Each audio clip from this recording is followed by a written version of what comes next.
እኔ ሞትን በሽታን ችግርን ሰዎች የሚጠሉትን እወዳለሁ ይላል የነብዩ መሐመድ ሰለላሁ ዐለይሂ ወሰለም ጋዜጠኛ።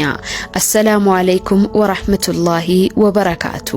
ጥሎት ባለፈው አሻራም ዓለም ላይ ያሉት ሙስሊሞች በአጠቃላይ በየቀኑ ስሙን ደግሞ ደጋግሞ የሚያወሱት ታላቁ ሱሐባ አቡ ሁረይራ ረዲየላሁ ዐንሁ ሰዎች የሚጠሉትን አንተ እንዴት ልትወድ ቻልክ ተብሎ ሲጠየቅም በሽታን የምወደው ወንጀሌን እንዲያጥብልኝ፣ ችግርን የምወደው ለፈጣሪ ለመተናነስ ላለመኮፈስ፣ አለው ላለማለት፣ የመጨረሻው ሞትን ደግሞ የምወደው ከፈጣሪ ጋር ለመገናኘት ሲል ይመልሳል።